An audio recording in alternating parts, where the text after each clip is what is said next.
நிறைவாழ்வு AG சபை வழங்கும் morning மன்னாவிற்கு உங்களை அன்போடு வரவேற்கிறோம்.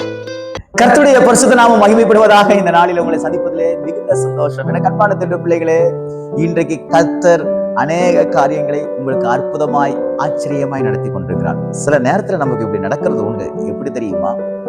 நம்ம நினைச்ச காரியங்கள் நடக்காம அது நமக்கு எதிராக நடக்கிறத குறிச்சு நம்ம ரொம்ப சோர்ந்து போயிருப்போம். அப்படிதானே?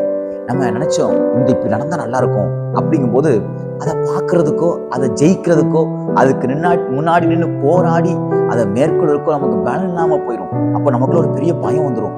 நம்ம தோற்று போயிடுவோமோ, சத்ரு நம்மளை முறியடித்து விடுவானோ, சத்ரு நம்மை அழித்து விடுவானோ, நம்ம எல்லாருக்கும் முன்னாடி அவமானப்பட்டு விடுவோமோ என்று ரொம்ப பயத்தோடு இருக்கும் பொழுதுதான் கர்த்தர் ஒரு மனுஷனை எழுப்பி நமக்காக காரியங்களை செய்வார். அப்படிப்பட்ட ஒரு வார்த்தை இன்றைக்கு கர்த்தர் உங்களுக்கு கொடுத்திருக்கிறார். நான் வாசிக்கிறேன் பாருங்கள். 2 சாமுவேல் புத்தகம் 21 அதிகாரம் 16 வசனத்திலேயே கடைசி பகுதி இப்படியாக சொல்லுகிறது, ஒருவன் தாவீதை வெட்ட வேண்டும் என்று இருந்தான்.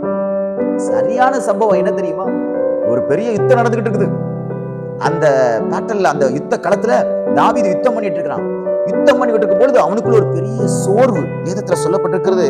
அவன் இளைத்து போனான். அவன் ரொம்ப சோர்வடைஞ்சு யுத்தம் செய்யறதுக்கு, அதாவது எதிரிக்கு முன்னாடி நின்று வாள் சண்டை போடுறதுக்கு, குத்துறதுக்கு, அவனை எதிர்த்து நிற்கிறதுக்குரிய பலன் தாவீதுக்கு இல்ல.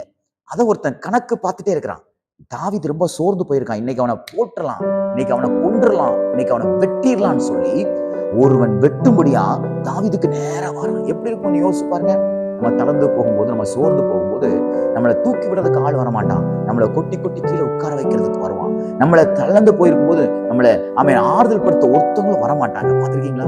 நம்மளை வேதனைக்கு மேல வேதனை, இப்படி சொல்லுவாங்க தெரியுமா? எரியிற தீல எண்ணெயை ஊத்துறது மாதிரி ஊத்துவாங்க. அது வேதனைக்கு மேல வேதனையை கொடுக்கும். ஆனா பாருங்க, கர்த்தர் இந்த தாவீதை ஒருத்தன் வெட்ட வேணும்னு நினைச்ச உடனே, இன்னைக்கு வெட்டி போட்டணும்னு ஒருத்தன் நினைச்ச உடனே கர்த்தர் என்ன செய்யறாரு தெரியுமா? அபிஷாய் என்கிற ஒரு ராஜாவை கர்த்தர் என்ன செய்யறாரு? அனுப்புறாரு. பாரு, தாவீது என் பிள்ளை ரொம்ப சோர்ந்து போயிருக்கிறான் சரீரத்துல, நீ போய் நில்லு அப்படின்னு சொன்ன அபிஷாய் ராஜா என்ன பண்ணா தெரியுமா?